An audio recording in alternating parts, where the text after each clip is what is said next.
wabarakatuh. Nama saya Syarn Ababil, Prodi Sosiologi, dengan nomor NPM 269 201008. Saya akan menjelaskan topik tentang perubahan sosial budaya.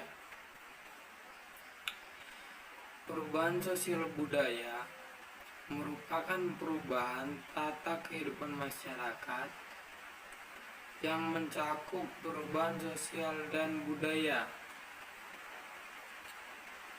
Dan perubahan ini biasanya terjadi setelah kemunculan perubahan sosial. Perubahan sosial budaya meliputi perubahan fungsi, kebudayaan, dan perilaku manusia dalam masyarakat dari kondisi tertentu kondisi lainnya. Perubahan sosial budaya dapat disebabkan oleh beberapa hal, di antaranya masuknya kebudayaan lain yang turut mempengaruhi budaya asli, kemunculan penemuan baru, perubahan jumlah penduduk, perubahan lingkungan, dan yang terakhir konflik.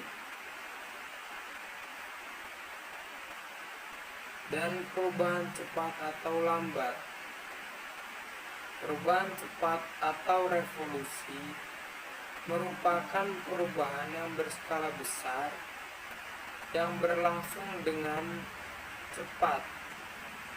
Sebaliknya, perubahan lambat atau evolusi adalah perubahan yang terjadi dalam waktu yang cukup lama, dan biasanya perubahan yang berskala kecil ini cenderung tidak disadari atau dirasakan. Contoh dari perubahan cepat yaitu Perancis yang mengubah sistem monarki menjadi demokrasi liberal. Kemudian revolusi di Inggris yang berupaya mengganti tenaga manusia dengan tenaga mesin.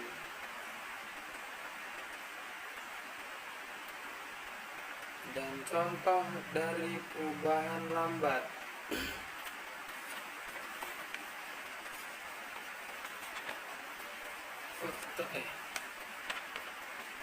Yang pertama, transaksi barter perlahan digantikan dengan uang kertas, ATM, hingga uang digital. Kemudian, manusia awalnya berburu dengan peralatan yang sederhana, dan kemudian manusia mulai bercocok tanam dan meramu.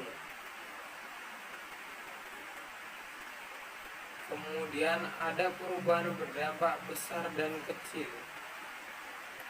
Perubahan berdampak besar langsung pada masyarakat dan mengubah sandi pola kehidupan masyarakat secara luas.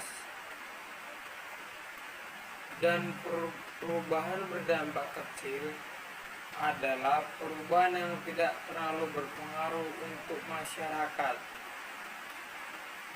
Contoh dari perubahan berdampak besar. Pertama, mata pencarian penduduk desa Kinaharjo yang berubah usai terkena dampak letusan dari Gunung Merapi. Contoh berikutnya yaitu contoh perubahan yang berdampak kecil adalah potongan rambut anak-anak yang mulai berubah ketika memasuki libur panjang. Dan ada pula perubahan yang direncanakan dan tidak direncanakan. Perubahan yang direncanakan adalah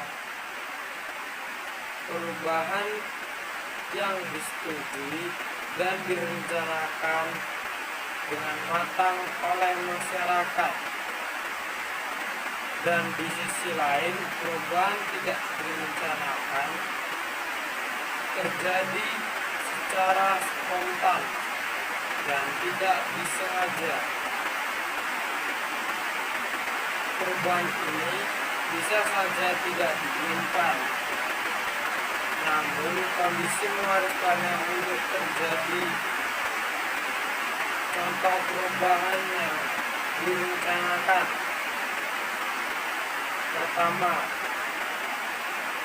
pembangunan bandara di kota. Kemudian, pembangunan pelabuhan yang ada di pinggir pantai. Dan contoh perubahan yang tidak diinginkan: yang pertama, munculnya prostitusi di daerah wisata.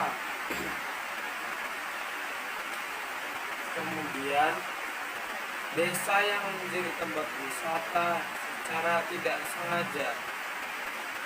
Dan itulah pembahasan dapat saya sampaikan.